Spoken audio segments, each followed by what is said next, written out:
Yoga has a stabilizing effect. One of the things that it brings about for everybody who gets involved with it is emotional stability. Basically, people don't freak out quite so easily. And so one of the things that drives people to, their addiction is because of emotional disturbance. So one of the difficulties with addiction is keeping stopped, is no longer getting involved with the substance. So yoga, I've seen my students basically feel more stable and more optimistic that they're going to be able to stay free.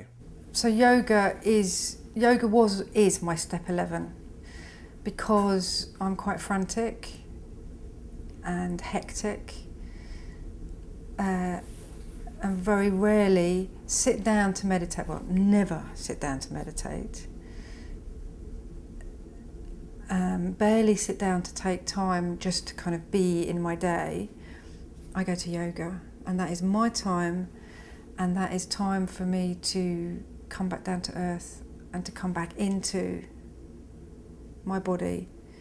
And I definitely make a connection with my higher power. I mean, those internal conversations that you have in your head, generally in yoga, those conversations are, at the moment, conversations about gratitude with my higher power. I feel so grateful when I'm doing yoga, like overwhelmed by how grateful that I am that I'm actually there doing it. I suppose it's because I love physical things. I just love that whole, it just makes me feel so good. As soon as you get into a practice like yoga, you start seeing the glimpse of where you're going to be. Because those few moments that lift you up from darkness into light, from a death-like situation to a life, from total denial to the truth, sets you free. I think maybe the way that yoga changed me, psychologically changed my mind, my thinking, was that I became more self-accepting, because as I would do the asanas, there were days when I would just really feel wonderful, and I'd feel very elegant and graceful, and I could move my body completely into the place that I wanted to go. And there were other days when I was stiff and sore and I was hurting myself, and I couldn't figure out how to do it without hurting myself.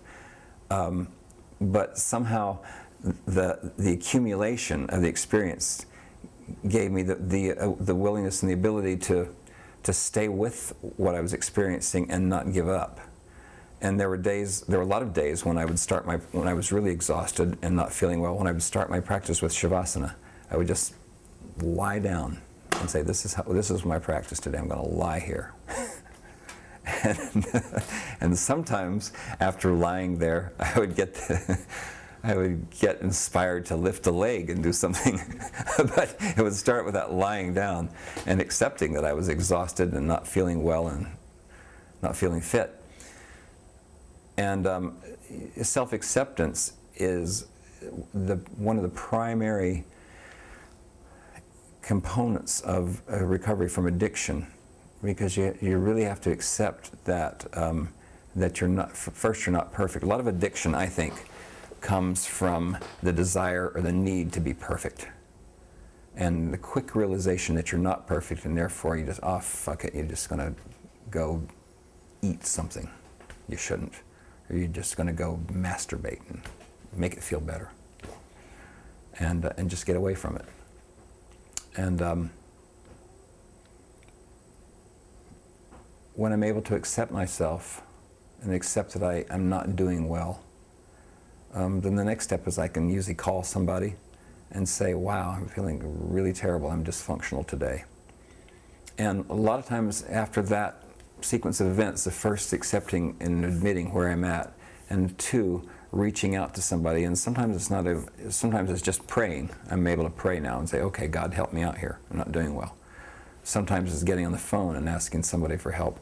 Through that sequence, so many times my day has shifted. Within a half an hour, things that were stuck suddenly start to flow.